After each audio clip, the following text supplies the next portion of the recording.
నిన్న చూశాను ఇక్కడ సంవత్సరంలో ఇది ఎవరన్నారో నువ్వు మళ్ళీ మాట మార్చుకు. అవును ఇచ్చారు ఇచ్చారు ఇచ్చారు ఇచ్చారు.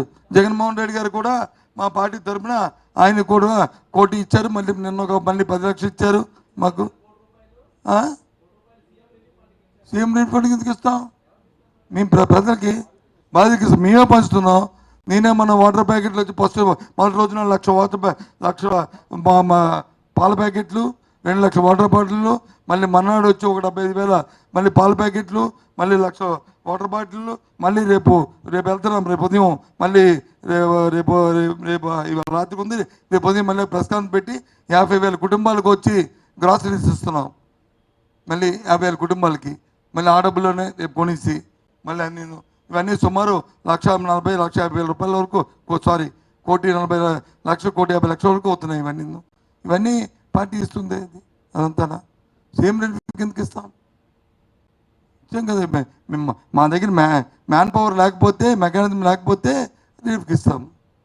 తప్పు కాదు ఇవ్వడం. ఉంది కదా మెకానిజం ఉన్నప్పుడు ఎందుకు ఇస్తాం? మరి మేము అంటున్నాం కదా, మన 4 లక్షలు డైరెక్ట్గా అతని మెకానిజం ఉండబట్టే కదా ప్రతి దాని పేరు పంచాయతీకి 1,00,000 రూపాయలు ఇచ్చారు. అంటే అది మెకానిజం ఉండబట్టే కదా. మా మెకానిజం మాకు ఉంది కాబట్టి మేము అలా చేసాం. అది నేను అదిగా చెప్పాను బాబు. నేనేం తప్పు చెప్పలే. నీ అభిప్రాయం నీది, నా అభిప్రాయం నాది. నేనేమి కించపరచలే. సారీ.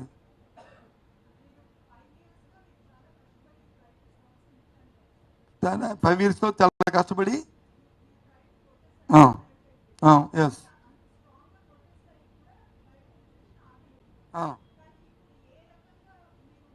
అది గుడ్ క్వశ్చన్.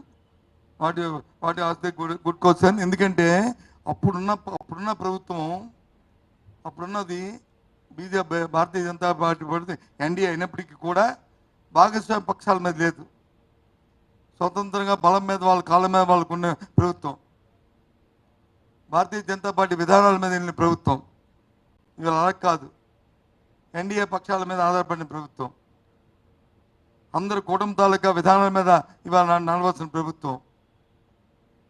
అందులో భాగంగా చాలా సెన్సిటివ్ అయిన ఈ కూటమి, మన రాష్ట్రంలో ఉన్న ఏదైతే కూటమి ఉందో దాని మీద కూడా కేంద్ర ప్రభుత్వం ఆధారపడి ఉంది.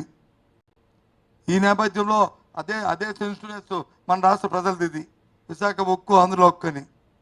సో కాబట్టి అలాంటి సెన్సిటివ్ అయిన ఇష్యూని ఫ్లాగ్ చేసి వాళ్ళందరినీ ఒప్పించి అవసరమైతే వాళ్ళని నిర్బంధించి ఈ కార్యక్రమం చేయాలనేది మా తాలూకా డిమాండ్. అందుకు అప్పటికిప్పటికి తేడా, అది సినారియో తేడా. ఆ రోజున్న పొలిటికల్ సినారియోకి ఈ రోజున్న పొలిటికల్ సినారియోకి తేడా అది. అంతే, అంతకంటే ఏం లేదు. అడుగుతాం.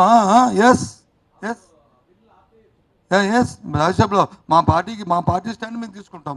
అందులో ఆల్రెడీ మా పార్టీ రాజ్యసభ సభ్యుడు ఆల్రెడీ ట్విట్టర్లో చెప్పాడు కూడా, ఆయన అభిప్రాయం కూడా, మా పార్టీ అభిప్రాయాన్ని చెప్పారు కదా.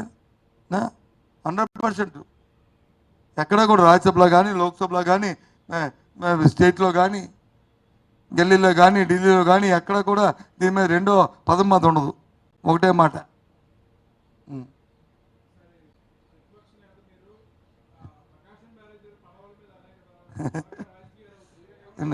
ఒక విషయాన్ని దీన్ని సీజ్ చేసేద్దామా? దీని అయిపోయిందా మొబైల్? మరి దీని మీద మళ్ళీ బ్యాక్కి వెళ్ళకూడదు. బ్యాక్కి వెళ్తే ఏమవుతుందంటే సబ్జెక్ట్ డివైడ్ అయిపోతుంది. లేకపోతే ఇంకో రోజు మాట్లాడుకుందాం. లేకపోతే ఆ పడవల ఇష్యూకి అది చాలా సిల్లీ క్వశ్చన్. అది చూస్తే నవ్వొస్తుంది నాకు.